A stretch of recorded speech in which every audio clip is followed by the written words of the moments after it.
Right now, it'd be great. Can I get you all to start moving towards your seats? We're about to go live, so every F-bomb you drop will now be on the internet forever. Don't forget that. So yes. Until the next one. Yes, absolutely. Coming soon.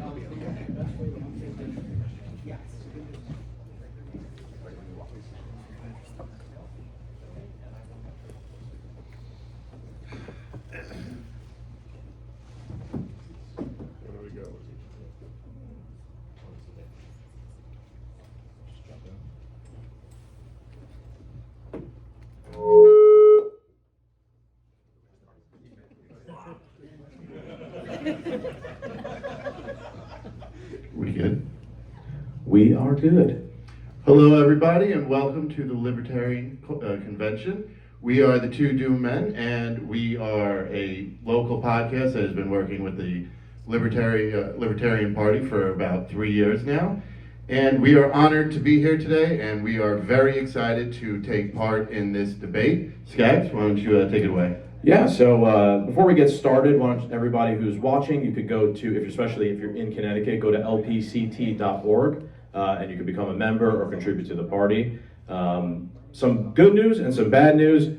Bad news is that Joshua Smith is not here today. The good news is that he's having another kid. That's one more libertarian in the world. That's awesome. Congratulations to him and the family.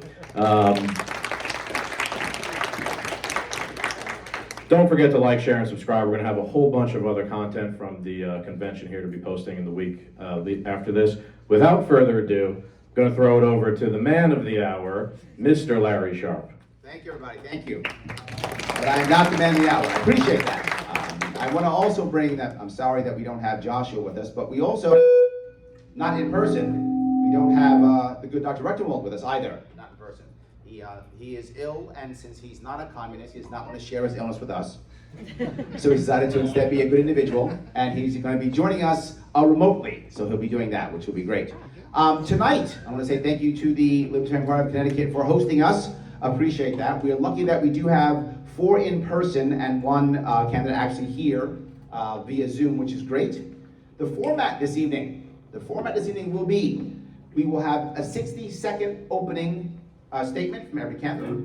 We will have about 3 or 4 questions which have been pre-approved before I got here. I did not pick the questions. The questions were picked by the party itself. I will just be moderating those questions. And then we will have audience participation. I hope 2 questions, maybe 3 if we can. So if you are online, please keep watching and put your questions in the comment. I will probably ask people from the room also for a question that we will ask everyone. Everyone will have 90 seconds to respond to every question asked. We said it again. Every question asked, everyone will have 90 seconds to respond to. There may be rebuttals if people are mentioned specifically or if I think it's something specific. In addition, each candidate has 2 orange cards. Those orange cards represent 30 seconds. They may use those orange cards to rebut anything they want for 30 seconds. They may add 30 seconds to any rebuttal if they want to, or if they don't use it, they get 60 seconds or whatever is remaining at the end for their closing statement, which would be a minute, so it could go up to 2 minutes if they like. Every rebuttal is only 30 seconds, unless they decide to use their card, in which case it may go a minute or a minute and a half. Any questions from the participants? Got it. Excellent, got it, I love that. I will not intro them, they will intro themselves. I will have each of them do an opening statement right now for 60 seconds. And I will start, because of my left to right, I will start left to right with the one and only Mr. Jacob Hornberger.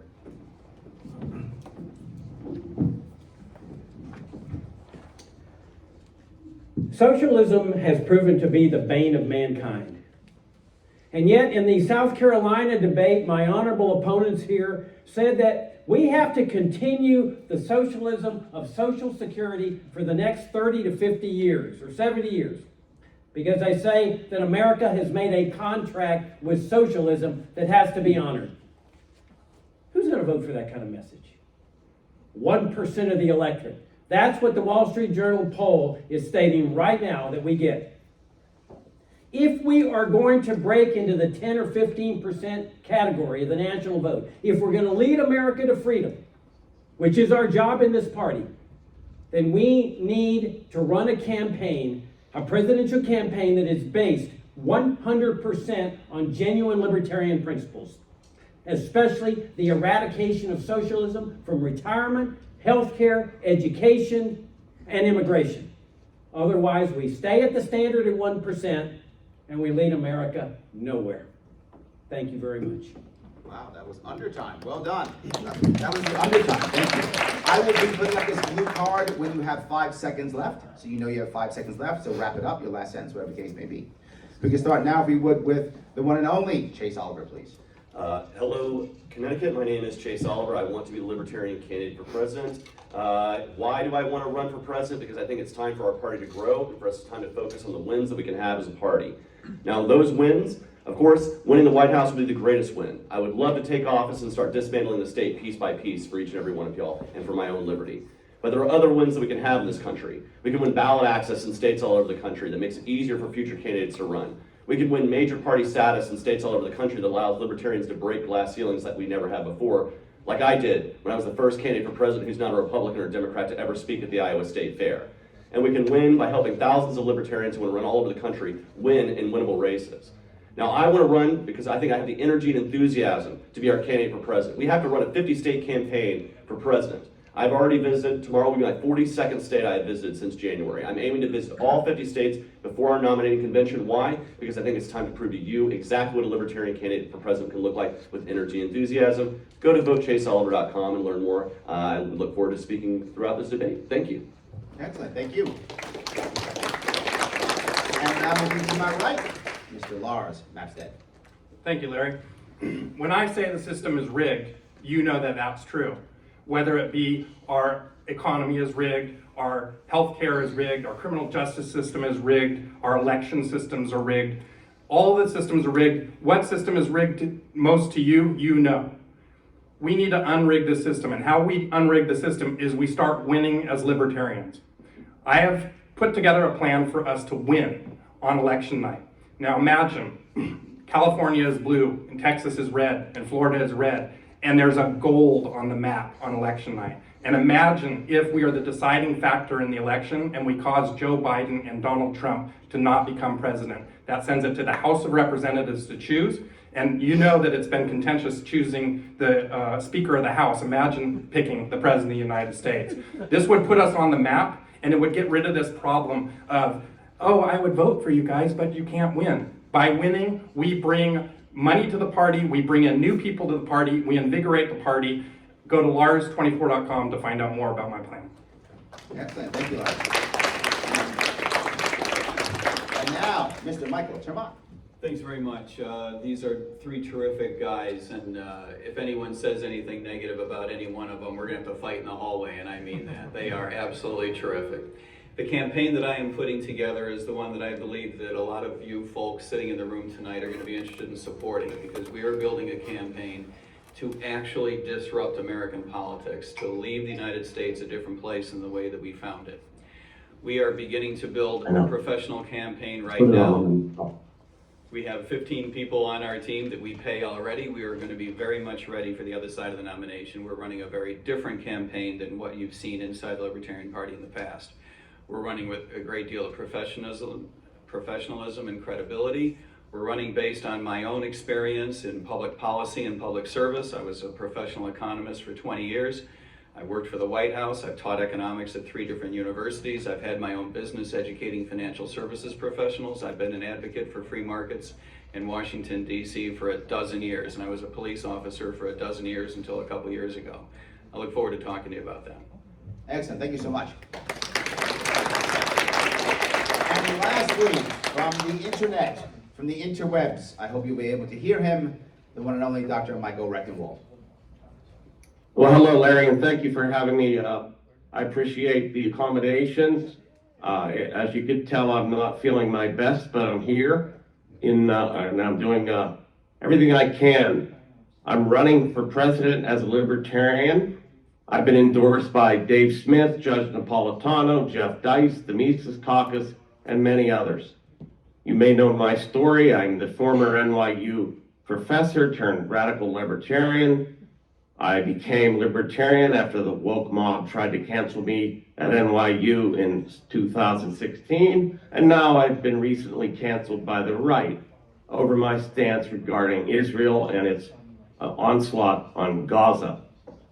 Now, I'm wrecking the regime. That's what this campaign is about. It's called Wreck the Regime, as you can see from behind me. What does the regime mean? It means government, banking, media, corporate government collusion, academia. It's corporate socialism, woke capitalism. It's social and cultural destabilization and dehumanization. It's Google, the military industrial Thank you, Michael. complex. Thank you, Michael. Thank you. Yeah. Sorry. No worries. So yes, thank you for that. I now want to start with the first question, and this one will start with Chase Oliver. Everyone will get 90 seconds to respond to it. And again, they may use their 30 seconds if they want to rebut or something like that, but it's a straight question. Starting first with Chase. It is very challenging to describe our border right now as anything but a crisis. I think everybody would agree with that it's a crisis. What would you want the federal government to do, or what would you advocate the federal government to do to help remedy the situation? Yeah, I think absolutely it is a crisis at our border. We do have an immigration crisis, but we need to remember that it's not immigrants that are causing this crisis, it's the federal government and their immigration policy that is causing this crisis. We can obviously have people who want to come here and work. 99.9% of the people proverbially want to come here and work and just put down their roots and start their American dream. We should facilitate that by opening up the immigration system, radically simplifying it, to where if you just come through a port of entry, you declare who you are, you should be able to come right in. This is something that can radically reduce the amount of crime that's related to immigration. It brings all these immigrants who are currently in the shadows out of the shadows, so they no longer feel exploited by labor or by the government, and allows people to come here and put down their roots in their American dream, just like I did. I was just at Ellis Island about a week and a half ago. 40% of Americans can trace their ancestry back to the registry room in Ellis Island. We need to return back to an Ellis Island style of immigration that lets people come here, put down their roots, and start their American dream. That's the ultimate way we're going to stop this crisis. And we can also reduce the welfare state at the exact same time. But I reject the idea that we can't stand by our principles of free movement of people, goods, labor, and capital while also fighting a welfare state. I think we can walk and chew gum at the same time, and we shouldn't be holding back the liberty of immigrants just because our government has a horrible welfare state that exists. We can fight both of those issues at the exact same time, and I think it's time that we treat immigrants with the same amount of respect that we do anybody else. And you know who doesn't do that? The federal government, because they don't treat immigrants like everyone else. They say you only have certain rights if you're here as an American. You can't come here to work. You can't come here to do business. We need to change that. We need free movement of people. We need to open up the immigration system in this country. Absolutely, and that will stop the crisis. Nothing the government's doing right now. So let me follow if I could. You're saying the federal government right now doesn't treat immigrants effectively? Would you be advocating for a change in the federal policy or something else to replace it? Oh yes, absolutely. Remove the quotas, remove anything that the government is putting barriers to letting people to come here and work. Absolutely. And then get people out of cages. Reform the asylum system that we have that is currently broken. We need way more asylum judges, for instance. But we can do that without at all increasing border walls and creating economic incentives to have people not come here. I think it's better just to let the free market decide what immigrants need to come here and work, not the federal government and central planning. Thank you for that clarity. Lars, I want to ask you the same question, right? The idea is, what do you think the federal government should do, or what would you advocate for to remedy the situation? We have chaos at our border. That's the bottom line. And could you imagine if the Internal Revenue Service was our border patrol and they applied all the 80,000 pages of rules that they put together to determine whether you could come in, how you could come in, how long it would take you, and all the hoops that you would have to jump through? Well, that's actually what we have, but it's called our border patrol, our immigration system. It's colluded, it's a giant cluster F. And you know, it's a rigged system.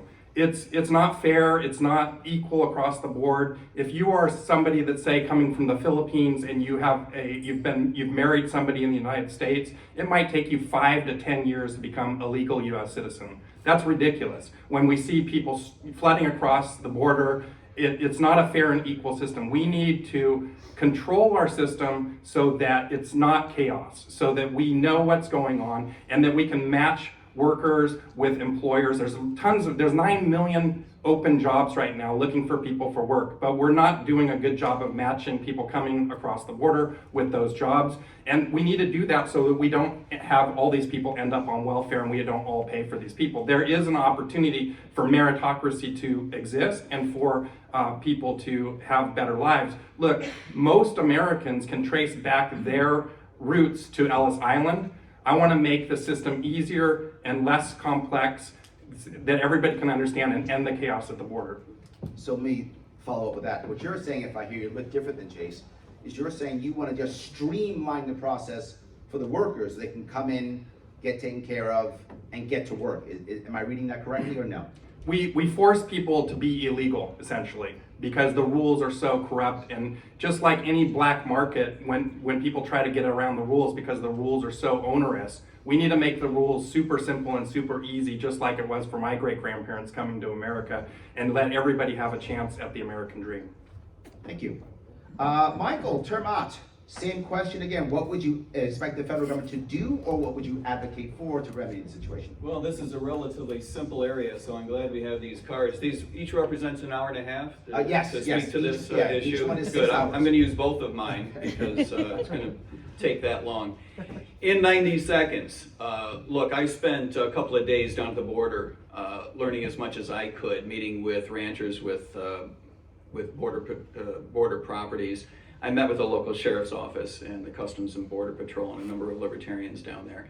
And what you find out is that the humanitarian crisis down there is absolutely out of control.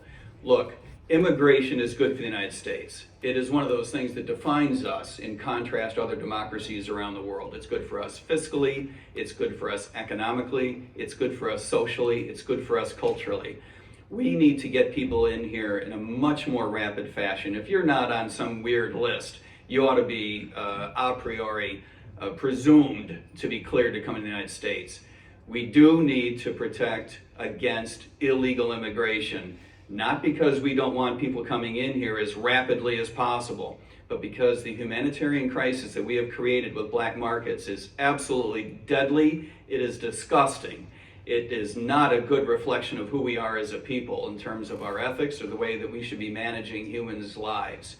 We need to shut down this idea of coyotes and other, this is a family show, I won't describe it in great detail, but we have literally millions of people sold into indentured servitude in the United States. This is not something a libertarian should put up with. So let me see if I'm clear with you. You're saying more the idea that we should assume that a person coming across the border is not a bad person. And right now we assume the opposite.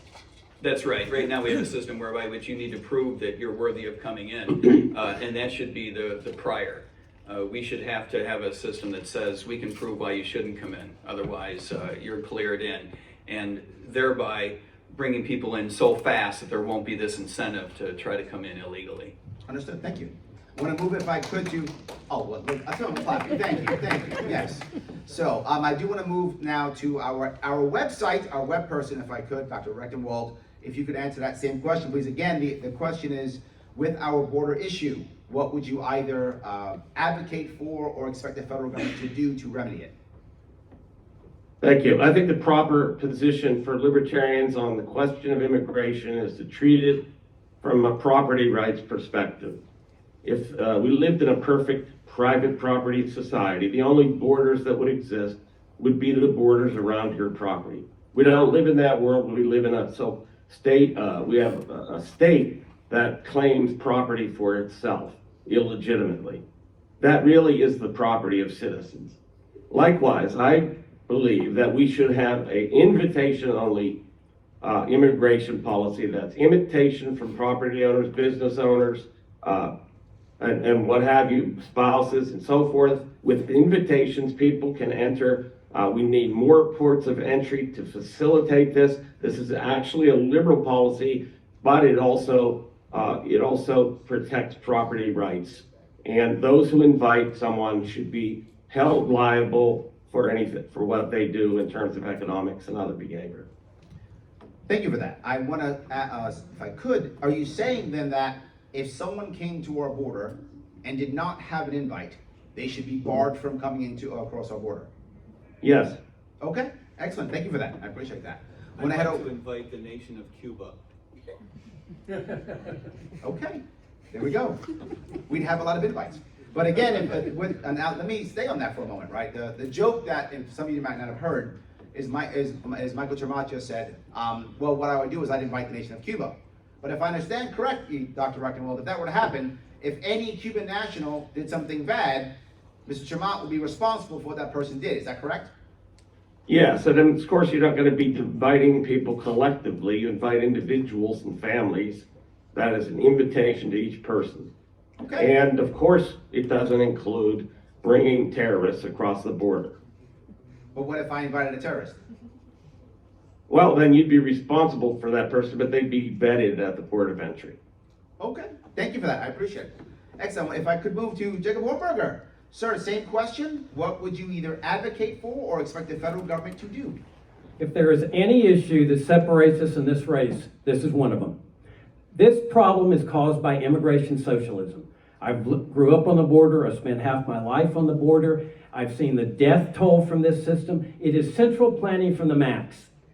And notice that their message, all of them, presumes that they're going to fix this system. They're going to make it better. That's standard Republican message. Where is the constituency for that message? There is no constituency. That's why this party gets 1%, because every advocate of this socialist system and the police state that comes with it is going to vote for Trump. They're going to vote for DeSantis. Where is the constituency? There is only one solution to immigration socialism, and that is open borders. And that's the policy that this party has stood for 50 years. And when we started to move in the Republican direction of immigration controls and thinking that we're going to fix it, we're going to solve it, we're going to streamline it, we're going to make it easier, that was when this party started going down. That's one of the reasons for this 1%, chronic 1% that we get. The only solution to this is the one that's consistent with moral principles, the principles of life, of liberty, of the pursuit of happiness, and that is open borders, free movements of goods, services, and people across borders, the same way we have here domestically.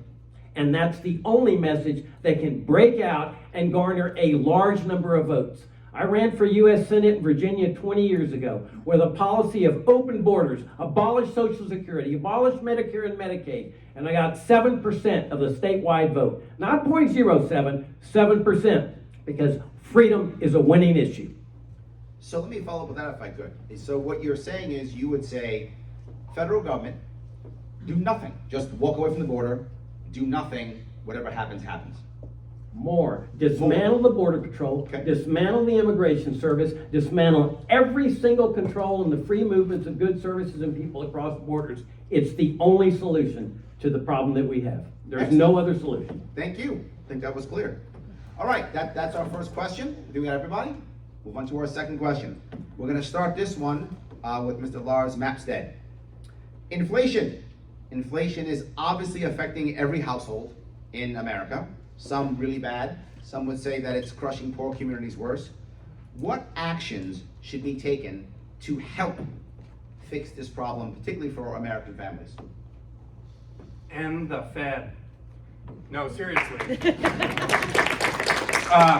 You know, the longer I've been running for president, the more I've realized that, thank you, Mike, the more I've realized that the Federal Reserve is a toxic organization that is robbing the American people. It has stolen $34 trillion from the American people. It's robbed them of their standard of living.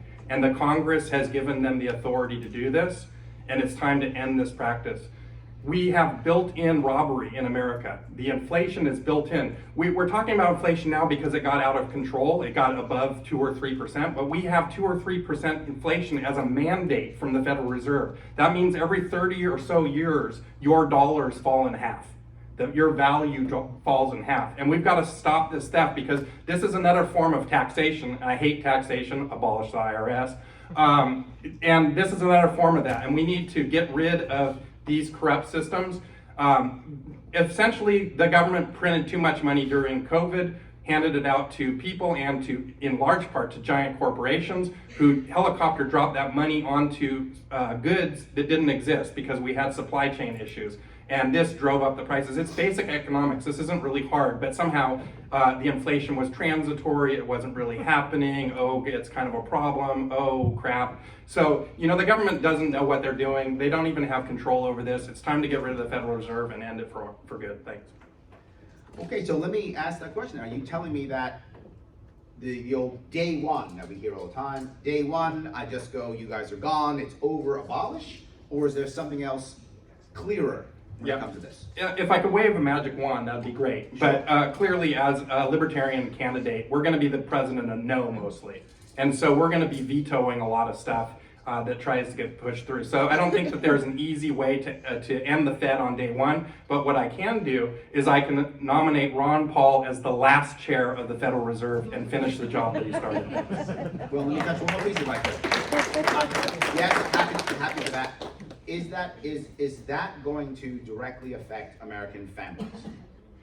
If we can get the Federal Reserve to stop this mandate of 2% inflation that they're always trying to target, and we let the market do its job, then we will end this inflation, we'll end the theft of the regular American people. Look, inflation hurts the average worker more than it hurts the bankers and the corporations. Thank you. Excellent. Let me talk to Mr. Tremont. Same question. What action should be taken to help specifically the American family? That was such a good answer. I don't know whether to cry or just start where Lars left off. He is exactly right. And let me not even try to contradict any of that, but just build on top of what he said. We have had an inflation problem in the United States for generations. Indeed, the Federal Reserve System has proven over the past 100 years, notwithstanding good intentions and lots of smart people, hardworking people, notwithstanding all that, it has proven over the last 100 years that it's simply unable to fulfill the mandate that it was given. And that mandate is to control inflation, give us a sound hard money, and to lean against the boom-bust cycle, and it has proven completely incapable of doing so. What we need to do is replace the Federal Reserve governors one at a time with individuals, including Ron Paul, that's a good idea, who believe in a rules-based system. And that doesn't necessarily mean you have to go all the way back to the gold standard, not that there's anything wrong with that. But it does mean that you have to replace the system we have now, which is locking a dozen people into a room every 6 weeks and asking what kind of mood swing they're having. That's no way to run monetary policy. I think that we all have a general sense of that. And I think the American people are ready for a message of institutional level, fundamental change in the United States as far as how we run our government. Whether it's been a Republican in power or a Democrat in power for generations, it hasn't really seemed to matter to the Fed, has it? I've spent a lot of time working with the Federal Reserve System. I have every respect for their efforts. But the truth of the matter is they cannot get the job done. We need to end the Federal Reserve System, and that's why I have a plan to do it. So let me ask you about that plan. You said you're going to replace the governors one at a time. Yeah. Is this, one a day for 5 days? Is this, the next 12 months? How long does that process work? It takes a couple of years because you have to wait for their terms. You're not allowed to send them nasty mail suggesting, I can't predict the future, but your health might be better if you stepped aside. Trust me, we've talked about it. That's plan B. But plan A is you have to wait for each of their terms to expire and then replace them with libertarian-minded people. It's the same idea behind getting rid of other agencies in the government. You have to replace their leadership, winnow down their ability to spend their money, and once their political power is reduced, then you can move legislation against them. So again, I'm going to say the same pushback I gave Lars, which is, if that's going to take a year or years, how does it affect the American family coming up now? The signal that you would send right away is that that's the goal that you have. By the White House signaling immediately that we are going to be moving toward a rules-based system and away from a discretionary monetary policy, you're going to tell the markets that inflation is about to diminish significantly. And once you send that signal, you will see that the bond market will rally and the stock market as well. Investors will be able to start making better decisions. Okay, thank you. I want to now go to our internet participant, if I could. Mr. Rechtenwald, sir, same question. Well, of course, inflation is caused by the Federal Reserve, but they do more than cause inflation. They also, their pumping of money into the economy depends upon where they put it. The people that get it first benefit, while those who get it later or not at all are harmed. So this is called the Cantillon effect, and this has been a major function of the Fed. I don't have any respect for the Fed. I think they're criminals. I think they're counterfeiters, and I think they should be abolished. But in the meanwhile, since it will take a congressional act to get rid of the Fed, we need to practice the free market in our lives with currencies, with competitive currencies, alternative parallel currencies right now. This erodes the Fed's power because it dilutes its power as a monopoly over money. Excellent. So let me ask you then: Are you saying then that you would somehow say the federal government would then accept different currencies, or the federal government would not punish people for using currencies? Please help me to understand how this multiple currency piece would work. Well, of course, we'd like to abolish the legal tender laws altogether. But in the meanwhile, we need to operate in a parallel economic system. And that means using Bitcoin, gold, silver, etc. I'm not going to adjudicate the various alternative currencies. But I will say this, that we need to have a free market in currencies. Of course, we would like the government to actually condone this, but we can't wait for them because they'll kill us in the meanwhile. We need to have these parallel currencies in operation now. So then the last piece is, how does parallel currencies help the American family soon, in the next couple of months? Well, since their dollar is becoming more and more worthless by the day, now it is down to the 1913 worth of 1 penny. This is a way to stave off the effects of inflation, obviously, because these currencies are not treated the way that the Fed treats the dollar, by pumping more of it into the economy, giving it to the right people at the beginning, and then making everybody else's lives utterly miserable given the inflation rate and the high time preference that it produces in the culture, which is also a disaster. Thank you. I appreciate that. Let me head over to Mr. Jacob Hornberger. Same question. What would you, what action should be taken to help specifically the American family? Our job as libertarians is to lead America to freedom. And we're not going to do that with advocating reform in any of these welfare state central planning agencies. Now, this "in the Fed" has become a trite old phrase that Ron Paul did 10 years ago. It's not sufficient. This is a debate. I'm going to take Mike Tremont to task on his position here. He didn't tell you that what he calls for is a system that carries forward America's paper money system with a fixed inflation rate of 3 to 4%. Where's the constituency for that kind of message? That is not consistent with the Constitution, which Mike supports. Constitution calls for gold and silver coins, not paper money. It was Franklin Roosevelt that nationalized gold and made paper money the official money standard as part of his famous New Deal campaign, which Mike has named his policy after, the Gold New Deal.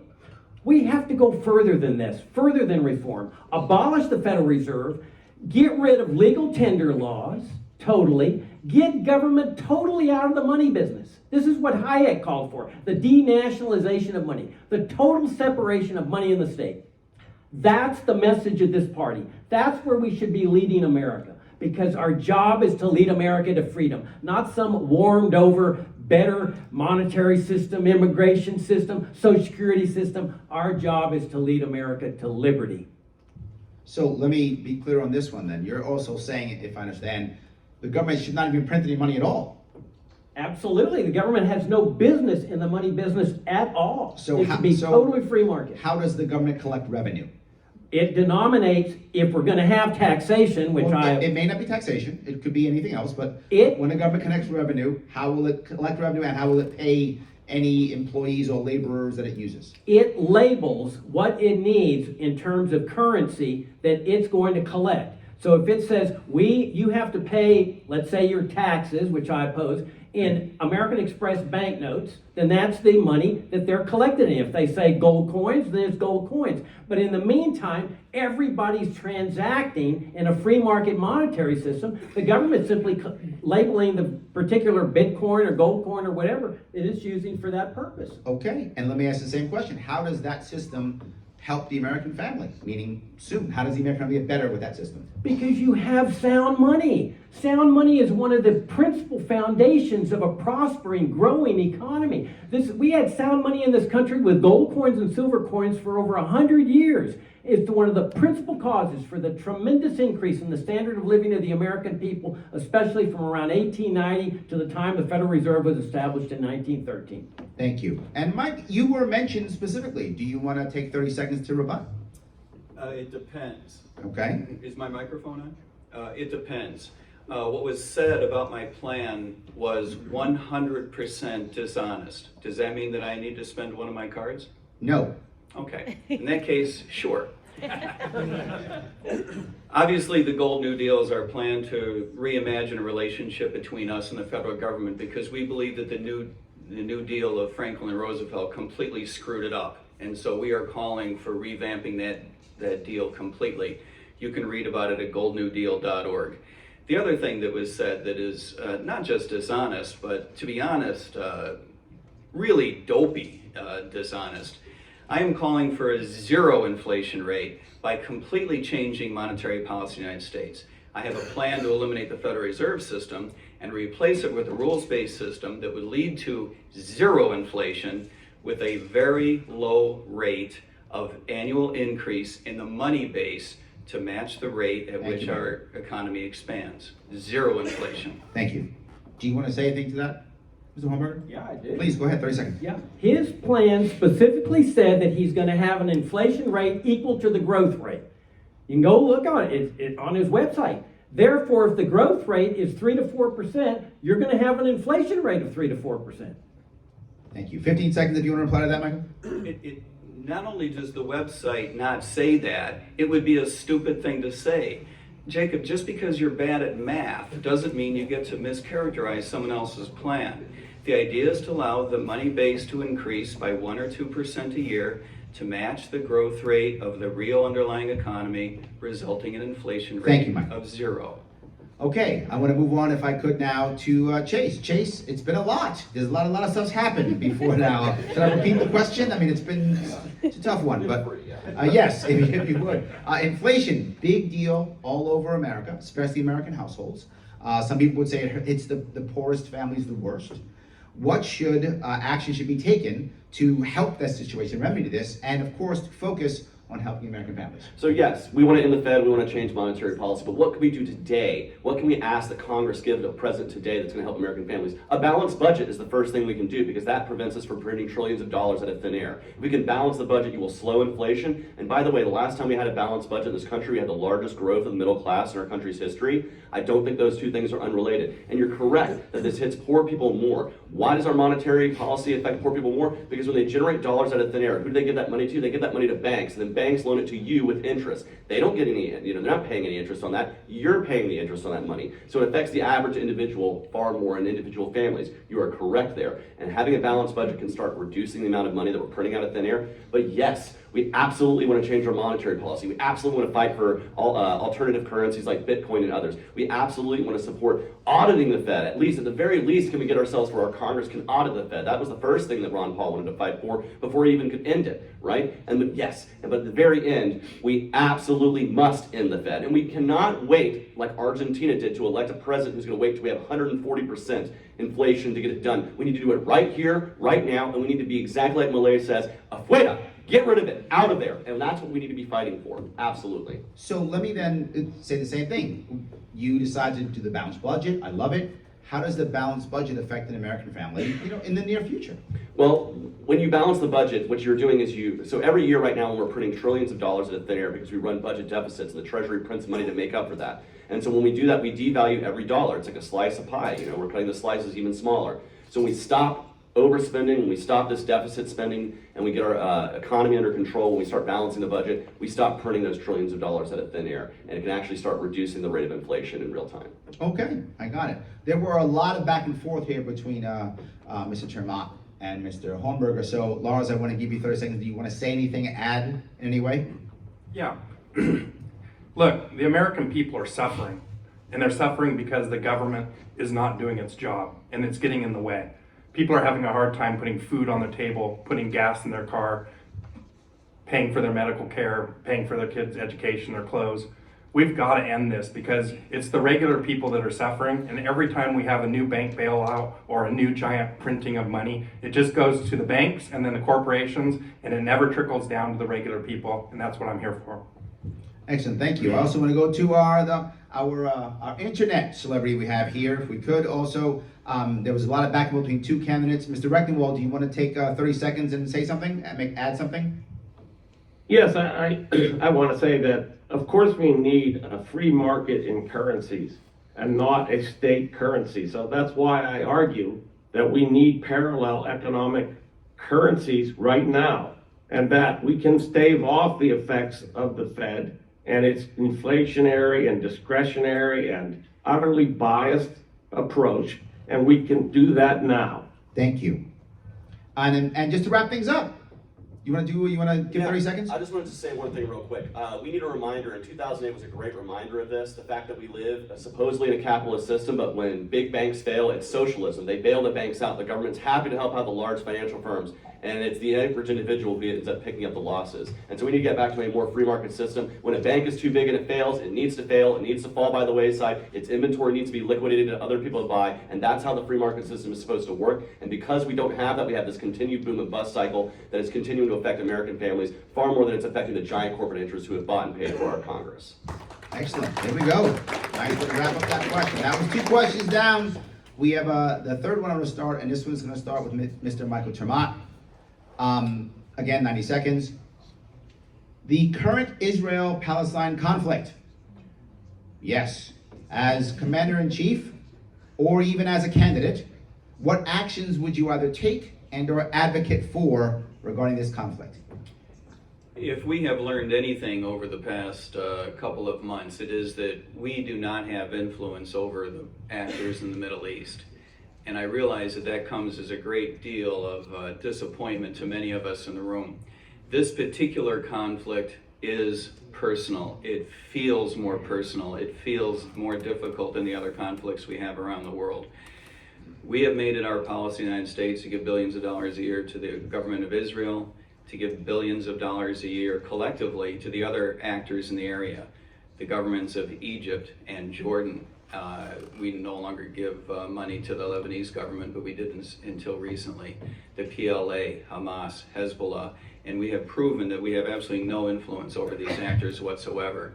We need to end our policy of providing foreign aid because it is what attaches us to the foreign military decisions of the actors. We become liable for them, we become responsible, we need to answer for them. This is not a position that the United States government should be in. No matter what direction that we go, we end up ultimately making choices that do not reflect, therefore, the values of the American people. And we need to get out of trying to manipulate people in the Middle East and around the world. I also believe that we need to get out of trying to call the shots in the South China Sea. We need to get out of the idea of calling the shots in Europe. We need to exit NATO. We need to exit providing resources to Ukraine. This is the style of policy we need to pursue. So if I understand right, Michael, what you'd be advocating in this specific case is stop sending them anything and just walk away? Would that be, am I paraphrasing you correctly or no? Stop sending them money, absolutely. And that doesn't mean that the markets can't function correctly. I wouldn't use the phrase walk away in the sense that the United States government can still be there to play a role in brokering peace negotiations, treaties. We still want to play a major role around the world in terms of economic development, in terms of fostering free trade. There's a lot of good that we can provide both in the private sector and through the government. Excellent, thank you. I want to head over to the internet and head over to Dr. Rectenwald. Same question in this current Israel-Palestine conflict. As either candidate or commander-in-chief, what actions would you take or advocate for? I've been very explicit about this conflict. We're not only sending Israel $3.8 billion per year in military aid, we are also now sending them arms on a daily basis, and we have made the cachet that exists in Israel. We've given them unfettered access to it with no qualifications whatsoever. We are actually aiding and abetting Israel to utterly destroy a whole people. 2.3 million people, 1.3 million of which are utterly displaced, 20,000 killed, another who knows how many injured. It is a disaster, and we're paying for it. Do we have influence across the world? You better believe it. But this influence is utterly negative. This has got to stop. We must stop all funding of foreign wars, particularly, but pull all funds from all nations altogether, inclusive of Israel. It is no special partner in any sense, and likewise does not deserve a total green light with no conditions to use our weapons to kill people. So let me, if I could, oh, you want to clap for that? Go ahead, please. So while we have an audience, if you want to clap, you can. So let me ask you a more specific question then. Are you saying from your emotion I felt, so if I'm wrong, please correct me, are you saying that if we support anybody, we should be supporting the people who are being oppressed in this case? You would say the Palestinians, if I understand where you're staying from. What I heard you were saying Israel is doing, we should stop that and support the Palestinians, or am I mischaracterizing you? No, I didn't say we should support the Palestinians. We shouldn't support anybody. Nobody. But we certainly shouldn't support people undertaking these kinds of actions, killing civilians on a daily basis. So I say stop all funding, all military aid immediately. Okay, thank you. Let me move over to Mr. Hornberger, if I could. Same question. John Quincy Adams, in his 4th of July address, 1821 to Congress, really expressed the beauty of American foreign policy. He said, you know, a lot of bad things happen in the world. You know, conflicts, tyrannies, starvations, wars, but it would never be the role of the U.S. government to go abroad and slay those monsters. His speech is called In Search of Monsters to Destroy, and I highly recommend reading it. That the U.S. government just needs to stay out completely. Stop all foreign aid, stop all foreign interventions, close all the military bases, but do more than that. And that is dismantle the whole national security state form of governmental structure and restore a limited government republic on which our nation was founded. That's the root of the problem here, is the national security state. If we have that kind of policy, then individuals can go free. You can donate your own money to the Palestinians or to Israel or to Ukraine or to Russia, whoever you want to donate your money to. Now we're talking about a free society. But they also went further than that. They said if you're suffering overseas from something like this, we're going to have open borders in this country where you're free to come. In fact, it's kind of ironic that there are people in this race that say, well, we really favor the Palestinians, but we got to keep the borders closed to them. And that was what happened during World War II or in the 1930s when Franklin Roosevelt used the Ellis Island type of immigration system to keep German Jews from escaping Germany when Hitler was willing to release them. That's what we need to restore in this country, our sound founding principles of open borders, a limited government republic, and a non-interventionist foreign policy. That's the way we lead America out of this morass. So let me then give the push to you, if I could. If you had that system, wouldn't you literally have people who have relatives in the Middle East, who care about what happens over there? Wouldn't you literally have privatized companies sending troops to fight on one side or the other? Wouldn't you have people buying weaponry to send to other individuals, groups who would get together and say, well, since America no longer has the system, I'm going to gather my people and go over there and fight. And how would we handle that? It'd be fantastic. Good. That's what freedom and individual responsibility is all about. It happened in the Spanish Civil War, where Americans went over there. It happened in this war with Ukraine and Russia, where Americans go over there, take responsibility, and fight on the side of Ukraine. That's what freedom and responsibility are all about. So then would the American government at that point have any responsibility for POWs or anything like that? No, of course not. Okay. You go over there, you take your chances. You take responsibility for your actions. Understood? Thank you. Chase, same question. Yeah, so first I'm going to echo Jacob and actually agree with that point. You know, you can fight all you want over in Ukraine or in Israel, anywhere you want, just don't ask that my money, my tax money be taken in my pocket to do it. It's your right to go fight over there if you want to. But in regards to Israel, you know, post 9/11, I wish someone had come to us as an ally and said, you know what, this policy of war in the Middle East over the next 20 years is not going to make the world more stable. It's not going to make the country more safe. It's actually going to destabilize things and ruin the United States, the reflection of what the United States looks like around the world. I wish one of our allies had done that. We need to be doing the same thing to Israel. We need to be telling them that these airstrikes that they're doing, killing thousands and thousands of innocent people, is not the way to root out Hamas. It's not the way to end terrorism in Israel, and it's not going to make Israel more safe. And if we want to say that we're an ally to Israel, that's what we need to be doing, not giving them more weapons to fight the wars. And so I, again, would join with the other libertarians here on this stage to say that in the foreign aid, in the military aid, and let countries handle themselves as they want to, right? We don't have to be the world's policeman. It's not our job. Our job is to protect the sovereignty of the United States. That's what our military should be doing. So we should be removing the military footprint from every continent that isn't North America. This is just the premise of what we're supposed to be doing with the military, is defending ourselves, not attacking other people around the world. And I think we need to be able to be friendly enough to Israel to say to them, this policy that you're doing with Gaza is not correct. It will create further instability, more hatred of Israel, more terrorism, more violence. And if we want to be an ally to them, we have to say, you cannot do this. And also, we cannot hold the precondition for what meetings happen between the two. That has to happen between Israel and Palestine. And lastly, I would say this. Let me push back if I could. Sure. If we do this, you are saying, though, that you still want to be allies and have allies. So if we have allies, won't we still be somehow brought into some form of war if we're going to have allies in this?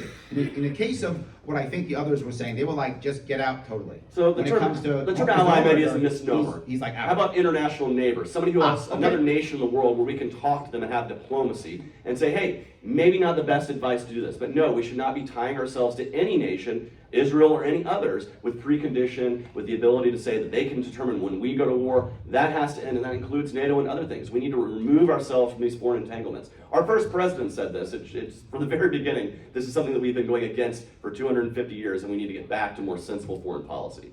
Excellent, thank you. Please, go ahead, so I have an audience. Of course. Last but not least, Mr. Lars Matstead, same question. Thank you. Does this conflict make anybody here feel sad?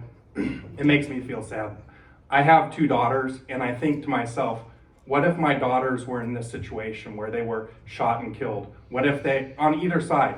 I want to put money towards peace. And the way that I believe that we achieve peace in the world is we take care of the people of the world. Not because we take from people and give to other people, but because we lift everybody up economically. We need to push forward more economic plans that help other countries. Because people don't go to war when they're fed. People don't go to war when they have a house over their head.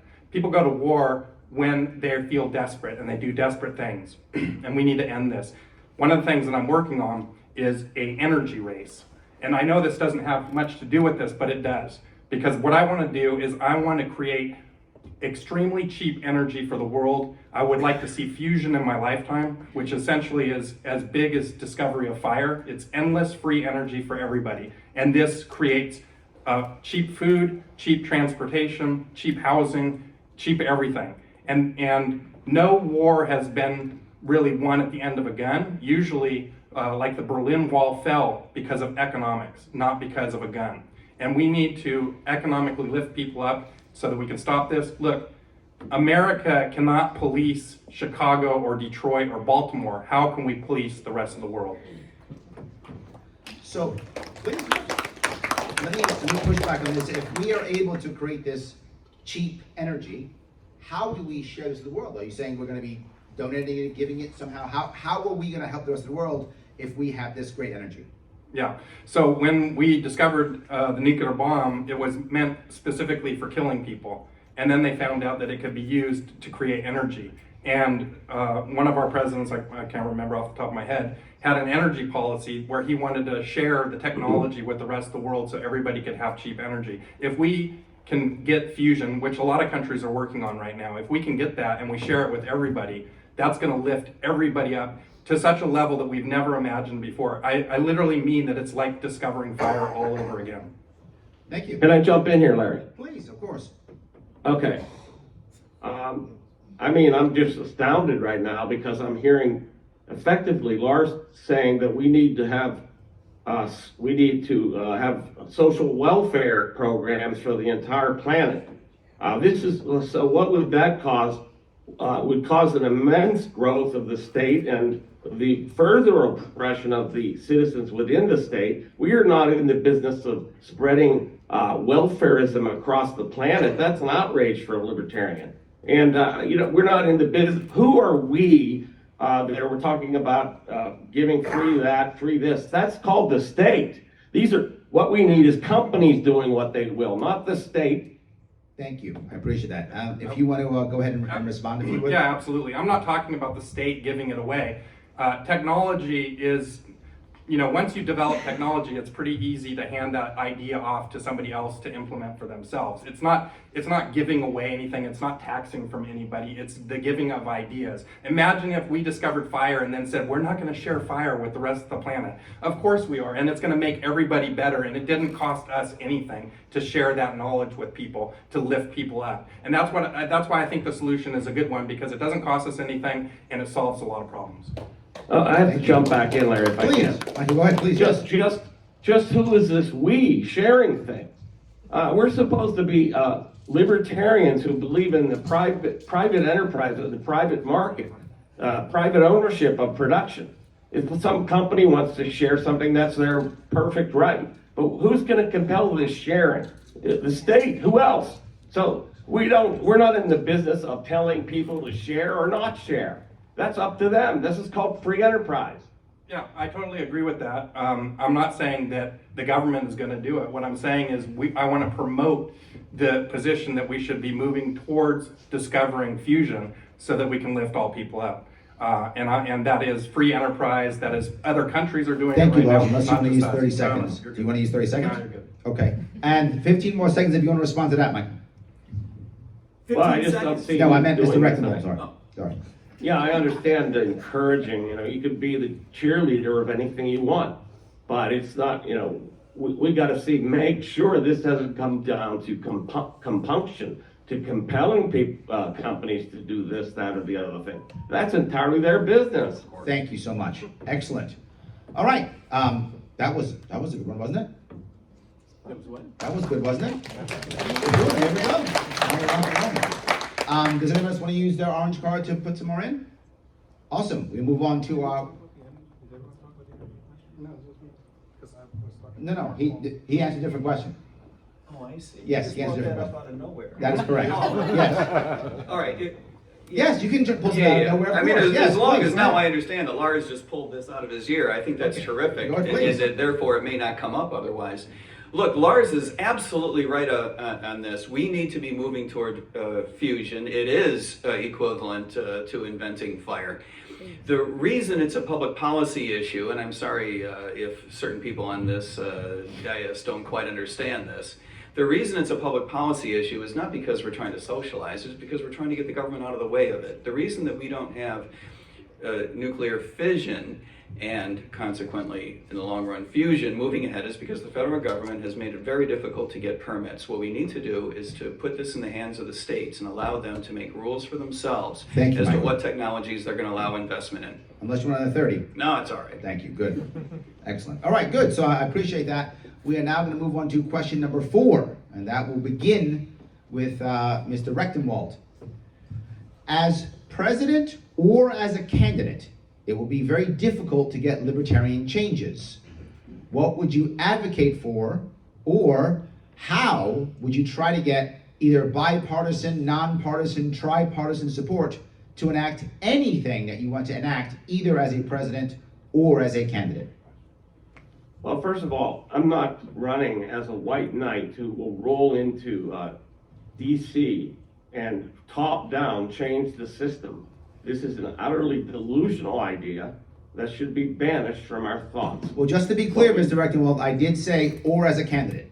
Either one. Okay, so that's what I'm saying, is Yep. that what we need to encourage is taking control of our offices at the local level, running for city council, school board, sheriff, mayor, chief of police, whatever.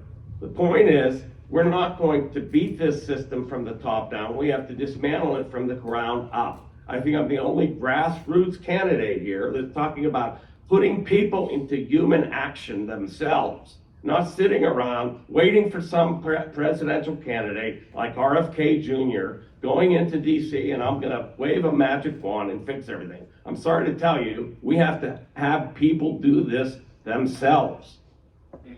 Excellent, thank you. Please. So if I understand what you're saying, Mr. Director, what you're saying, the biggest aspect that you would do is you would be supporting people at the local level and having them have a bottom-up response. Did I say that correctly? That's correct. I'm advocating a decentralized revolution where we take power from the federal government, wrest it away from them, invest it in the people at the local level, using the power of nullification, the 10th Amendment, and getting rid of the state, in order to operate, must drive its agenda into the social fabric at the local level. That's where we can resist it. That's where we can stop it. And we can do this with parallel currencies, parallel economic structure, parallel political structures. We need to get more libertarian-minded people into office. Thank you, I appreciate that. If I can move on to Mr. Hornberger, same question, please. As either a candidate or as a president, how could you get things done, either bipartisan, nonpartisan, or some other way?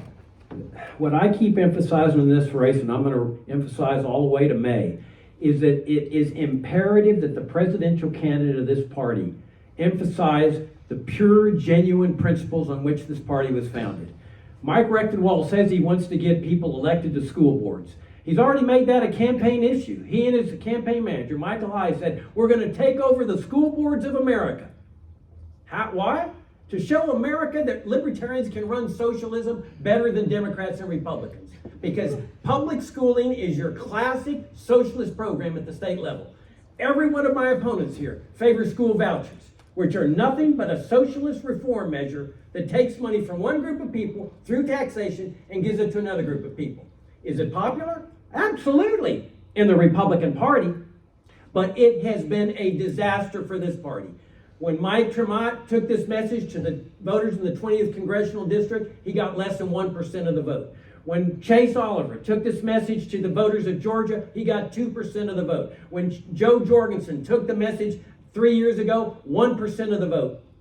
We need to restore the principles on which this party was founded, which do not violate the libertarian non-aggression principle, which school vouchers do, and trying to take control over public schooling. And we got to raise people's vision to what liberty is, and that's the separation of school and state, the end of all government involvement in education, and that's the only message that a Libertarian Party presidential candidate should be making with respect to whether there should be reform or liberty. Let me give you a little bit of pushback about it. Thank you, please, yes. You're going to have to get Americans to agree with that somehow. That this question is based upon how do you make that thing happen, right? So if we want to get Americans to do what you're saying, either we've got to have something that's nonpartisan or bipartisan, or we've got to do grassroots or something. How do we get people to enact that? How do we get people to abandon the school system, as you say? You see, the strategy has always been for the last 20 years not to target Democrats, because Democrats are never going to vote for a voucher proponent, but to target Republicans. You're never going to convince Republicans to come with our genuine principles. Our job is to not to worry about Republicans or Democrats, to find our disgruntled voters, to find the people that support, that love our principles. When I ran for Senate, as I told you, I didn't worry about Republicans, I didn't worry about Democrats, but there were 7% of the electorate that said, we like that message. And that's what we got to do. We got to find the people that love our principles, and they're out there, but they're not going to vote for reform, and that's why we get the 1%. Thank you. All right.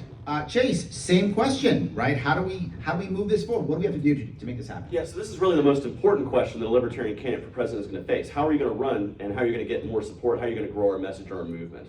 I want to do this by trying to speak. I want to be clear. I didn't ask for the movement. I meant to make changes. You're right. So to make changes. Yes. Regardless, what we're going to need to do is we're going to need to be speaking our principles in a way that is attractive and attracts those voters who are disgruntled with the two-party system. 68% of voters say they're dissatisfied with the two parties and they want a third party out there. So what can we provide them? We have to have a candidate that can speak their language, speak to them where they're at, while also maintaining our North Star of our principles and ideals. We need to be able to do both of those things at the same time. I would also say that we need to start acting actively investing our party in the younger generations so that we can grow our movement for the next generation, because Gen Z is going to be the highest voter bloc in 15 years. If we don't start investing in them now, they're going to start voting within the two-party system, and it's way harder to pull them out of the two-party system if they've already voted within it. So we need to be speaking our principles in a way that is attractive to the voters, and in a way that makes sense to them, reach to them where they are.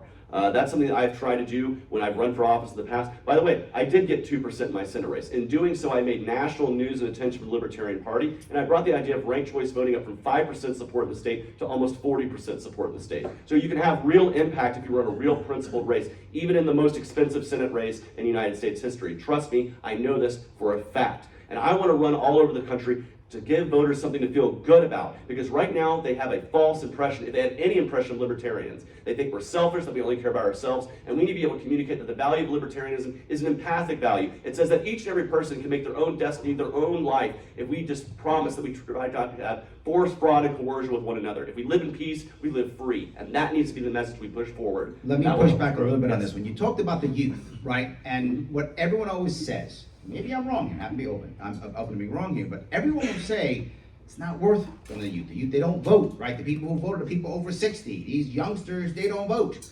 Is this going to be the right answer if the people we may be getting our message to don't actually vote? So 2 data points that would fight back against that. First and foremost, it's harder to pull people who are over 60 out of the two-party system. They're already set in their ways. They've been voting the same way for decades. It's much harder to pull them out than a young person. Secondly, Gen Z is voting in higher numbers in this at the same time that millennials were in a much higher rate. So millennials, like myself, weren't voting as much as Gen Zers are. They want to vote for something. We want to give them something to vote for. I'm going to use 30 seconds here. Last thing that we need to do is we need to be able to put our message in a way that resonates with people. Raise your hand in here if you've read Mises Liberalism. 3 people. Raise your hand, 4 or 5. Raise your hand if you've watched Star Wars. That is about a group of ragtag freedom fighters fighting back against the status apparatus. We need to be able to communicate our message in a way that resonates with people. And there's lots of ways to do that. But one way is not doing it is by boring them to death. We have to be energetic, we have to be enthusiastic, and we have to be willing to get out there where the voters are and reach them where they are, which is what I've been doing all over the country. Thank you. Lars Mabstead, same question. Thank you. The system is rigged. Currently, there is no way for an independent or third party to win the presidency of the United States, because there is no path to 270 electoral votes due to winner-take-all states and the fact that our vote doesn't actually count in most of the states that we vote in. There is only one way that a libertarian could take the presidency, and that is to deny both Trump and Biden the 270 needed and send it to the House of Representatives, where the House of Representatives could pick the first president, libertarian president of our lifetime. Look, we can't affect change at the top if we don't win. And I agree that we need to be affecting change at the local and state levels, absolutely. But we need everybody to step up to the plate and run, which I'm not seeing as I travel from state to state at these conventions. If I magically am elected president of the United States, the first thing that I want to do, which we all share in this room, is to reduce the state.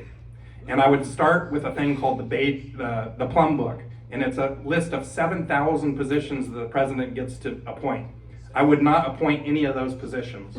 I would let the Congress decide if they like those positions, and they could reappoint those positions if they like, but I would not be appointing them. That's how I would start reducing the state.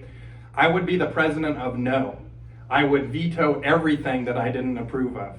And they would have to work with me in order to get by those things, including balancing the budget and that sort of thing. If the Congress can't do their job, then we'll make them do it. Thanks. So if I understood you, you got 2 things. One as a candidate and one as president. As president, you simply said, you didn't do anything. That's just and people are gonna figure it out as you just tell people, no, we're not bringing people aboard, we're not appointing people, and that's gonna be in the government, and then things are gonna change. Did I paraphrase that correctly? Yes. And then as a candidate, the goal is to basically shake things up so that nobody wins. Almost kind of what Chase was saying, the idea that him stopping either from winning he was able to then make more change. You're saying this at a national level. There's nothing that wakes up America better than complete chaos and screwing the system over. If we screw the system over, people are going to be like, what the hell did the libertarians do? They broke it. Hell yeah, we broke it. That's what we're here to do. We need to shake the system up. We're all asleep in America. We need to wake people up, and we do that by winning. There we go. Okay, thank you. Mr. Tremont, same question. Would you like me to repeat it, or are you okay? No, I got it. I got it, Larry. I've heard it enough times.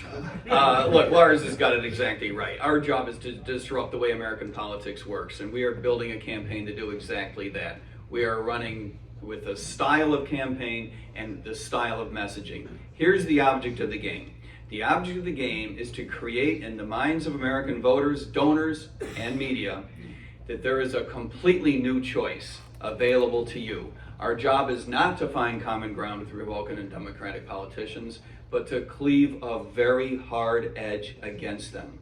We will come right out of the box in June, not October, with big time advertising dedicated to the preposition that we are a new choice, cleaving a very hard edge, leaving no mistake.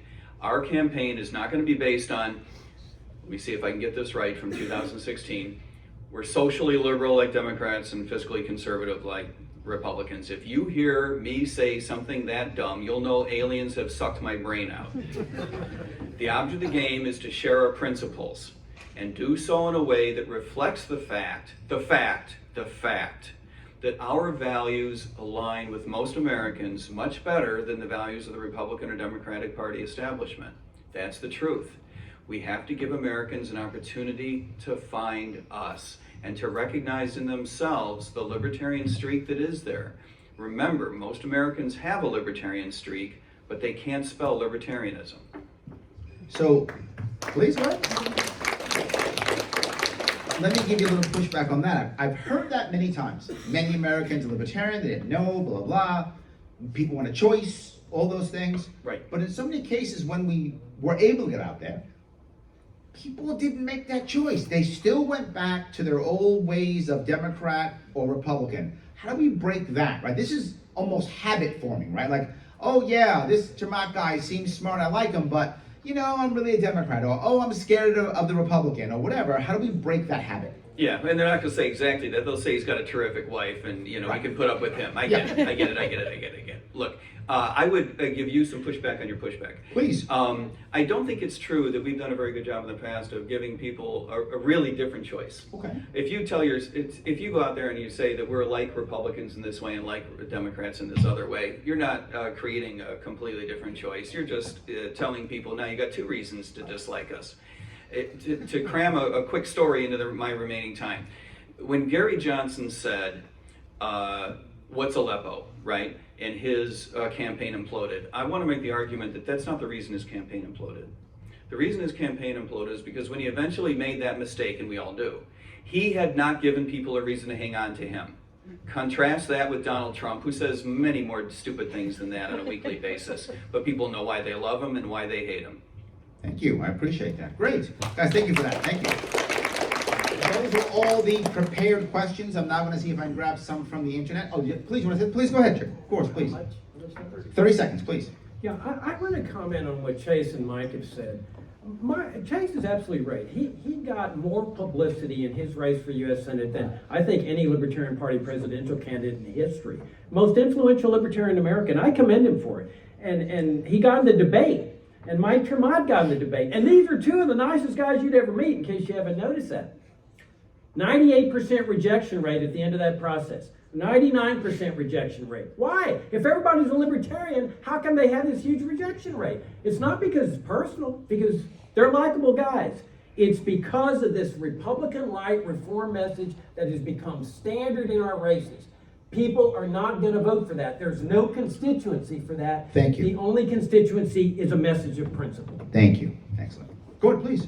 I would just argue that the reason why there was that disparity in votes is the fact that I was outfunded by 1,000 to 1 by my opponents. The fact that they spent $20 to $25 per vote, I spent 14 cents per vote, does show the funding disparity between us. But certainly they had much more chance to get out in front of the public than the Libertarian did with my one debate. So I would argue that there's definitely a financial reason why maybe I didn't get more than 2%. Do you want to use 30 seconds or? No, I'm okay, good good. for that. Michael, do you want to bring up 15 seconds just to respond to that? No, I want to support Chase here. He did get outspent. I got outspent in my race. And remember that when you spend all of your time explaining what libertarianism is, it's hard to get a message out there. I'm not going to apologize for all the hours, days, weeks, months I spent in the Walmart parking lot trying to educate people. That is doing good work, right? But we need a presidential candidate to do the hard work Thank you. at the top level so that down ballot candidates have a chance. Go ahead, Lars, please, 30 seconds. So the system is rigged. The reason we're getting 1 to 2% is because the system is rigged against us. We can't even get on the damn ballot. How are you going to win if you can't get on the ballot? How are you going to raise money if people don't expect that you can win? We have to show people that we can win, and then we start getting their money. If they don't believe we can win, why would they give us their money? The media doesn't want to pay any attention to us because we can't get any money because they've rigged the system against us. In order to unrig the system, we have to start chopping away at the unfair election process that we have, and that's what my Voters' Bill of Rights does, is it delivers transparency and fairness and equality for all Americans to run for any campaign. Thank you. Excellent. Thank you. Excellent. Thank you, guys. I appreciate that. I now want to open it up to the floor. Is there anyone on the floor who has a question? Please, Dan, go ahead. Yeah, actually, if I could stand up, I myself ran for Congress many I will times. repeat it. I empathize with your plight, but I have a unique thought for all of you and a question I just thought of in the last 10 seconds. Please, go ahead. Say you get to go to Washington, D.C., say you get to meet those guys on K Street that fund the special interest. How would you sell them that your campaign would add more economic stability such that they should throw money at you? Oh, I'm going to use that question, but modify it a little bit. For those of you who are online and haven't heard that, Dan's question was, if you actually get down to D.C., if you deal with all those K Street consultants and all those people, how are you going to convince them that the money should go to you and should not go to other people against you? Let me start that if I could. That would start with Jacob. That's actually yours to start with first. This is the hypothetical after you're elected? No, this This is is before this is you're before you. elected. It says that if you get down there, the K Street people want Yes, to talk to you tomorrow. tomorrow. You head down there and talk to them. How do you get them to write those gazillions of dollars checks to supporting us, libertarians, and yourself, versus the system that's been there for them forever? You don't seek money from those kind of people. This is where we have a fundamental disagreement that you can tell. They say it's a problem of money, not enough money. I challenge that from the word go. This is not a problem of too much money. Chase got millions of dollars of free advertising. Bloomberg, ABC, Washington Post, New York Times, millions of dollars of advertising. Still, at the end, 98% of them, and he got his message out. He can't say, if there's one libertarian who cannot say he didn't get his message out, it's Chase Oliver. He was in the debate with Raphael Warnock. He had half the time. But his message was, right there in debate, smaller government and lower taxes. That was his central message. Classic Republican mantra, popular in the Republican Party. Our problem is not insufficient money. It's a bad message.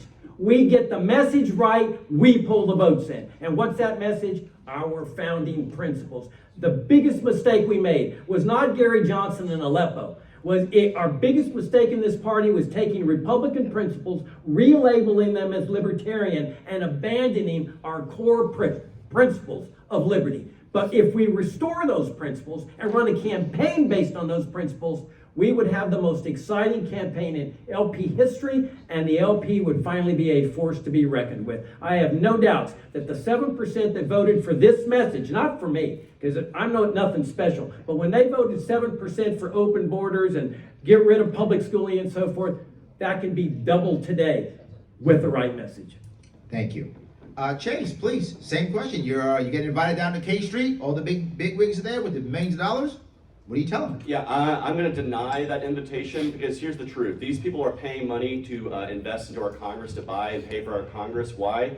Because they can control them. And I hate to say this, but you're not going to be able to control a libertarian president. We're going to fight for the principles of freedom, liberty, free markets, these ideas that K Street they oppose because they want to support central planning, they want to support giving themselves tax breaks and subsidies and all these things for their industries.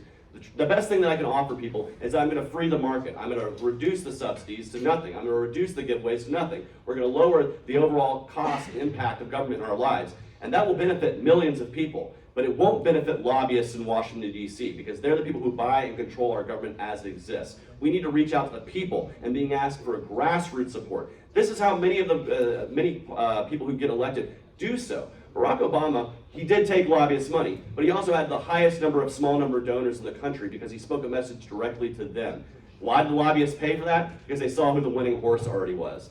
We need to be doing that as libertarians, reaching out to the grassroots, to individual people. My support does not come certainly from PACs or any kind of money, and it never will. Right now, I am the candidate, I think, who has the most number of small dollar donors on the stage, and I'm going to continue to do that as I grow my donor network. But I'm going to do that by traveling across the country with the energy and enthusiasm to speak directly to the individual people about how freedom can help their lives, how freedom can help their families, how freedom can help them make better decisions for their kids on education, medical decisions, or anything else. And never will that be attractive to K Street lobbyists, because they are concerned with control and centrally planning our economy, and libertarians reject it, and I will reject it every step of the way to be a real contrast between Joe Biden and Donald Trump.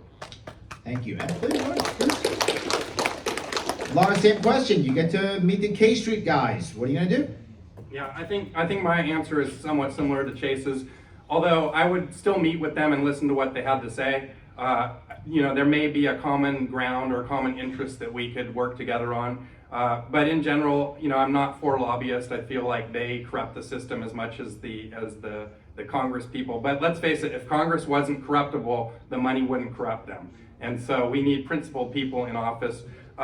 Fortunately for me, I'm a business guy. I sold my business in 2007 for $500 million, and I have been self-funding my campaign. I've put $500,000 so far into my campaign, and I'm going to continue to do that. Money is going to be a problem during this election, and once the person is nominated, we still have to have a lot of money, and there's not a lot of money going around in the Libertarian Party right now. This is going to be a major factor. I am very good at spending money wisely and efficiently. I ran a big company, and I know how to look at budgets and spend the money wisely. So I won't be accepting their money, but I'll listen to what they have to say, and if they have something good to say that works with a libertarian message, I would take their money. But other than that, I'm just self-funding, and we're going to make it happen. Thanks. Excellent. Thank you. Excellent. Mr. Dumont, same question. Super, Dan. I think the essence of your question was how are we going to pitch people whose money we need.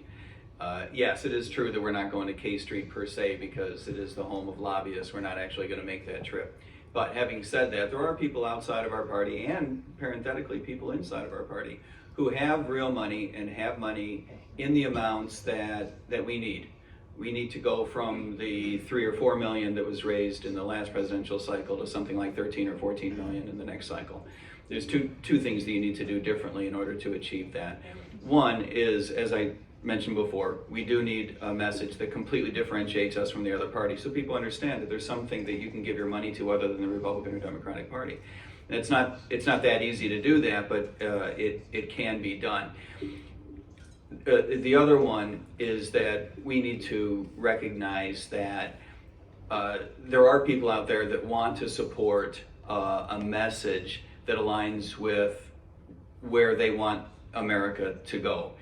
Remember that this particular presidential cycle is not going to be about small things. This isn't going to be about, to make up my favorite stupid example, this is not going to be about, what should the retirement age of Social Security be? This is an election cycle. It's going to be about who's got the guts to stand up and say that Social Security is evil. That is not something you're going to hear from a Democrat. It's not something you're going to hear from a Republican, but it is something that we're going to have to say. There are people out there that are going to be willing to hear that. Those are the kind of people that we need to start meeting with. And we are. To be fair, we are meeting with them, and they'll start giving money in June. Thank you. Please vote yes. Lastly, Mr. Rectenwald, same question to you. Yeah, I'm not, if I find myself in DC as president, I would first of all clap. Well, no, very in this hard. case, it's not as president. In this case, is prior to becoming president, you meet some K Street lobbyists. What do you say to them so they don't Yeah, give money to the I others? don't have anything to do with lobbyists per se. Okay. We do need, I also know, I believe in the free market, the free political market. So if people want to spend money on the Libertarian Party and we should try to convince them to do so, we should. But I don't think money is the answer here. I do agree with Mr. Hornberger that the question is message. And it is not going to be the message of whittle away here, policy tweak there, so forth and so on. This is about, we need to take an axe at the state, to the root of the state. Now, that doesn't mean everything happens overnight. There can be transitional demands. It is very it's kind of like alt-libertarian to suggest that we demand it or else we take nothing. We take what we can get with the object of total dismantlement in the future. Thank you. So I want to take one more question. Please go ahead. What libertarian or classical liberal had the greatest impact on your thinking and why? Okay, the question is, what libertarian thinker, you said, or philosopher? Yeah. Had the greatest impact on your life? On your thinking. On your thinking, and why? Let's cut this to 60 seconds. We are running short on time. If we could do that, start that please with you, Chase. I'm going to give a fun answer.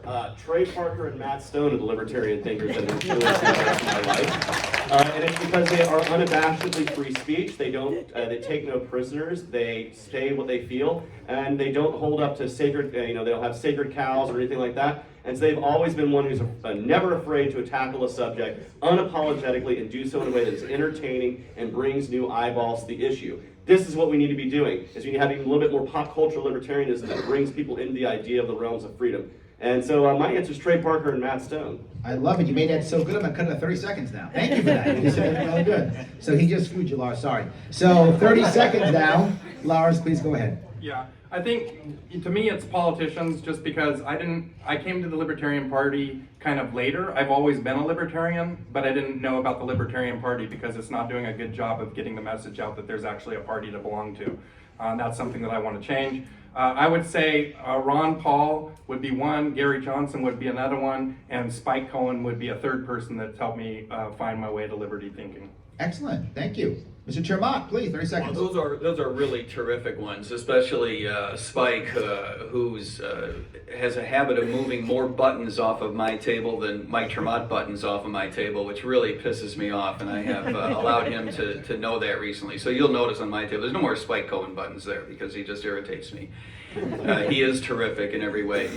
Milton Friedman's my guy because he got to me so early. My father made me read Milton Friedman when I was a freshman in college, and I'll never forgive my dad for that.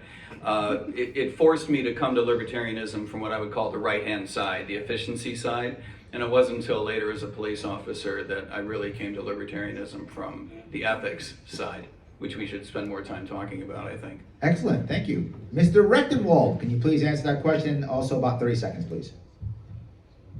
Yes, absolutely. So I'm not going to make any apologies. My libertarian mentor is Murray Rothbard. And the book that did most to change my thinking was The Anatomy of the State. In that book, he talks about the state as a parasitic evil, that is a force that is oppressive, that is exploitative, that has no function other than it's not productive. It has no function but to exploit and oppress. So the state tries to grow itself at all costs. And it is our business not only to stop that growth, but to dismantle it. Thank you. Excellent. Yes. Mr. Hornberger, please, 30 seconds. Well, undoubtedly, the founder of the Foundation for Economic Education, who was a man named Leonard Read, with a close second of Ludwig von Mises and Ayn Rand. And the big impact that these individuals had on me was the importance of principle. The principles are everything. That once you abandon your principles, you're lost, you're rudderless. And that it was through their principles, their uncompromising presentation of libertarianism, that I discovered that I was a libertarian. That was able to break through this inches thick indoctrination that I'd gotten in public schools. And that's why I say that's what this party needs. This party needs to lead America with its strict adherence to the party's principles. Thank you. Thank you. Go ahead, 30 seconds. I just want to use 30 seconds, by the way, to shout out a guy named John Mons. He's the man who brought me into the Libertarian Party. He was the first Libertarian to ever earn 1 million votes. He did so in the state of Georgia. And he brought me into the party because he knew, he spoke to me in a convention, and he said, "What's your one issue?" And I said, "I'm anti-war." And he said, "Welcome home to the Libertarian Party." He didn't litmus test me on anything else. He said, "Come down, sit down, talk with the other libertarians. You'll get more radical as you go." And I came in as an effective ex-Democrat. I'm now here as a radical minarchist. Trust me, we can do this, but we have to be willing to let people into the party who are not 100% libertarian today and let them grow into liberty. And that's what I want to do in our party. All right, I will take, that was short. Well, we'll take one more. Stephen, did you have one? I do. Yeah, go ahead. Stephen and Mark, but I'm sorry, Mark. What? it's a tough question. One reason that you all end up in single digits is because of fear of voting for the bad guy among the big two. Yep. How do you combat that? All right, it's a similar question before. We'll do 60 seconds if we could. One of the biggest issues that we deal with is people don't want to vote for us because they are afraid that if I vote for you, the other bad guy is going to win. How do we get around that fear? And that will start with, actually you, Lars, you'll begin that one. So I'm a big proponent of star voting or ranked choice voting because it allows us to have more options. And all my life I've felt like we've been forced to choose between the lesser of two evils, that we have the illusion of choice in America. So I believe that ranked choice voting and star voting would help this tremendously to allow us to have better choices and get rid of this lesser of two evils crap. Excellent, thank you. Oh, you guys are great, thank you. Good questions. All right, so yes, Mr. Tremont, please go ahead. That is the long-term answer. The short-term answer, and I'm not sure if Mark meant it in the short run or the long run, but in the short run, we are going to be able to make the point that it is our values that align with what you are thinking as an American voter, and you need to start voting for your values. If you are not voting for your principles, for how you feel the world actually should work, for the style of government that you believe you should have, you're wasting your vote. Stop wasting your vote. This message will resonate with more Americans than ever before in this particular presidential cycle because we're going to have so many parties involved, number one. I should say candidates, not so many parties. Number two, because we have a much bigger opportunity than ever before, that likely nominee in the Republican Party is a crappy candidate. The likely nominee in the Democratic Party is a crappy candidate. And it's not just, those of us in the room who feel this way. People in their own parties feel this way. This is going to create a huge opportunity. If we're out there leading with our principles and our values, we are going to get a look like never before. We need to tell people to stop wasting their vote. Thank you. Excellent. Mr. Rechtenwald, 1 minute, please. Yes, I think that we gain trust for the party by building it from the ground up. We can't be so deluded as to think that we can, from the top down, inspire this kind of confidence in the Libertarian Party. We have yet to do the work to build trust and proof of concept at the local level. And that's what we need to do. If you know your neighbor is actually a Libertarian and is running something, and you see how well they're operating as according to principle, then you have more trust in the Libertarian Party per se, and then you can build this up the ladder, not down the ladder, up the ladder. That's how it works. Excellent, thank you. Mr. Hornberger. We already know the results of the 2024 election. We already know that. With respect to the Libertarian Party presidential candidate, that's the Wall Street Journal poll. They just came out with a poll. The LP presidential candidate gets 1% right now. Same thing we got 3 years ago. Nothing's changed. We already know the results. People are going to vote Republican. People are going to vote Democrat. You're not going to change that. This fantasy of the Ron Paul voters coming and voting for us in droves is a fantasy. It's not going to happen. The only way to break out is to abandon this message that we've been running for 20 years of reform and Republican light, immigration reform, monetary reform, educational reform, school vouchers, health savings accounts, Social Security privatization.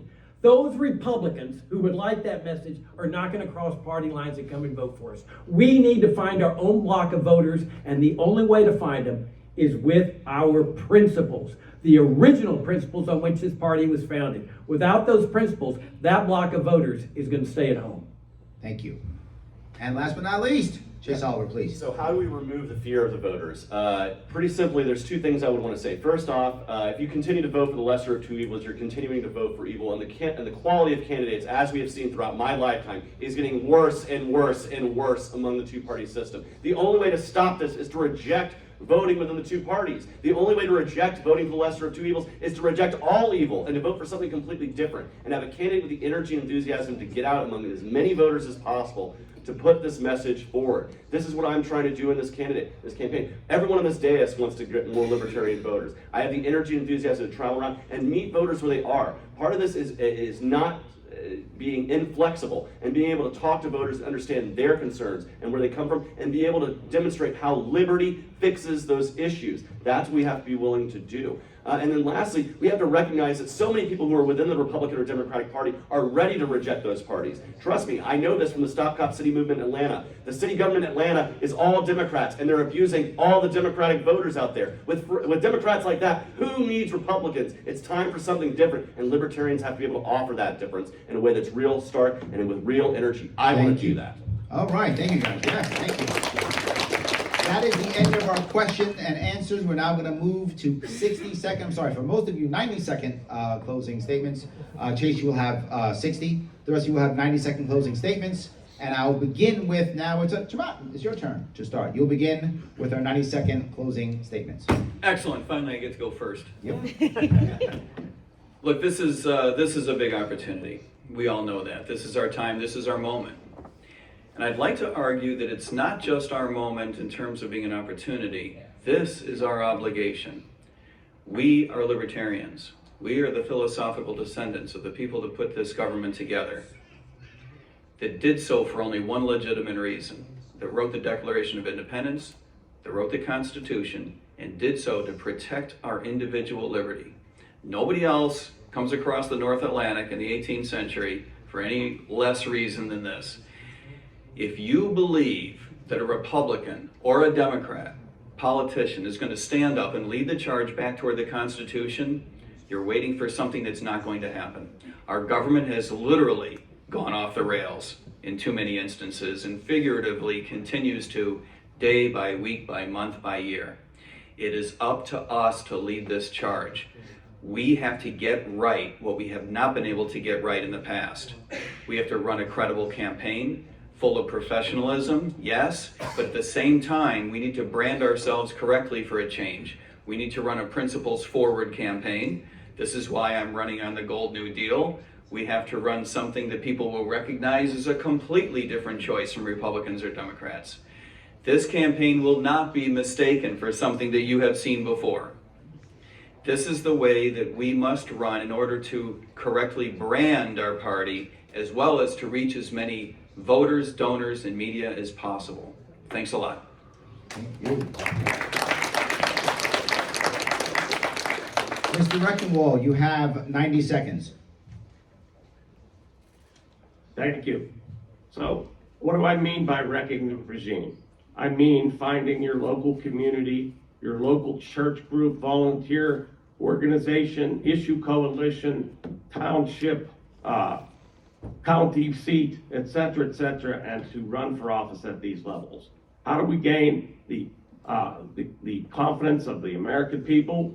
By doing it on the ground. We are not going to get somebody in place to show them from the top down what has to be done. So, why then am I running for office? Because this is the message that needs to get out and that no one else is voicing. This is the message of liberty. This is the message of actually wresting power from the federal government and vesting it in the people at the local level. So I ask you to please get involved with wrecking the regime yourself. Go to wrecktheregime.com. That's wrecktheregime.com. Thank you. Thank you so much. If I could go to Mr. Hornberger, 90 seconds, please. Yeah, thank you all very much for coming out, and thanks for inviting me to talk to you. This is a time for a lot of soul searching in this party. You know, what are you here for? What's your life about? Why do you donate to this party? Why do you participate in this thing? What are you here for? And I bet that most of you are here because you want to live in a free society. That's why I'm running. I want to live in a free society before I pass from this life. And I'm not going to be living in a free society if I've got Social Security that's being expounded on and continued for 50 to 70 years, or Medicare and Medicaid, or this immigration socialist system, or this educational socialist system, or the biggest killer in the world, the national security state. None of that. That's where the soul searching comes in. They all say, oh, the reason we're getting this 1% is we don't have enough money or enough publicity. Nonsense. It's because we're carrying a bad message, and we've been carrying a bad message. And I got a confession to make to you, every one of you. I'm with the 99%. I vote Libertarian to get our numbers up, but I reject this message as much as the 99 or the 98% reject it. It's a bad message, and it deserves to be rejected. What we need to be doing in this party is leading America to liberty. And the only way we do that is with our principles. Not this reform claptrap. Not this Republican-like claptrap of immigration controls and simplifying and streamlining and all that nonsense. We lead America to freedom with our principles. And that's what this campaign is all about.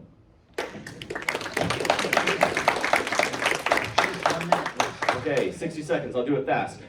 So first and foremost, I want to say thank you for having this debate. I want to be our presidential candidate because it's time for a real change in this country. We have had 20th century politicians controlling the government throughout the entire 21st century, and it has to stop right here and now. My generation is the generation that got sent to fight the war on terror after 9/11 and had to suffer the consequences. My generation is the generation that right as we were getting started in the economy, we saw banks get bailed out and everyone else get screwed in the 2008 fallout. And it's my generation that's right now trying to raise families all over the country with record runaway inflation caused by Joe Biden. It's time for us to provide a real alternative to this two-party system. And I want to be out there on all 50 states supporting real libertarian wins. That means ballot access wins. That means party status wins. That means supporting local libertarian candidates that can win and start dismantling the state at their local level all over the country. I want to do this. I want to fight for this party because this is my political home. I'm not going anywhere. I'm going to sit here and fight for freedom every single day, unapologetically. And if you want to join this message, go to votechaseoliver.com right now, and let's keep fighting across all 50 states to put a passionate libertarian message forward that the two-party system can no longer ignore, and that's what we're going to bring in 2024. Thank you very much. Mr. Mapstead, 90 seconds, please. Thank you. I talked about the rigged system. The system is completely rigged against you by your government. We need to unrig the system, the education system, the election system, our healthcare system, our criminal justice system. All these systems are rigged against you. I can win an electoral vote on election night. I firmly believe that I can do this. I do not think there is anything that anybody else has presented that can put libertarians on the map better than that. We need to get our message out. We need to have media paying attention to us nonstop. And this plan that I have put forth is to do exactly that. In Riverside County, Jeff Hewitt won his supervisor role with 2.3 million people and $500,000. The districts that I'm looking for to win electoral votes only have 600,000 people in them, and not many of those people vote. This is a very achievable goal to put us on the map and have people across America talking about what is a libertarian and how do I find out what they are. I want everyone in America to Google what is a libertarian. That's how I found out I was a libertarian, and I believe a lot more people would join our cause simply because we would show that we are actually capable of winning. We have not shown that to the American people, and it's time to show that we can win by winning an electoral vote on election night. Thank you. Perfect. I died. Go to lars24.com, or you can find me all over social media at Libertarian Lars, or on Facebook, Lars for President. Thank you very much. There we go. Thank you guys. I want to let you all know that there is still going to be an event at 6:30 this evening, and we are still selling tickets to such an event at the door if you want to go check it out. We have many cool speakers. We have Mr. Joe's the Redhead Libertarian, Maj Touré, and Clint Russell all going to be speaking. So if you can make any of those, we will be selling tickets at the door. For those of you who are now here and who joined us, thank you all for coming. Thank you all for giving us your time and energy. Have a great night, everybody. Thank you. Thanks, Larry Sharp.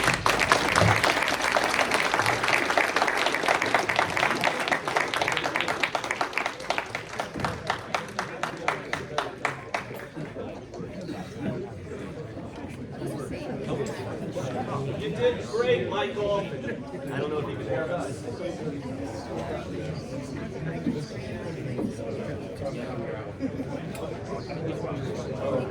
Yeah.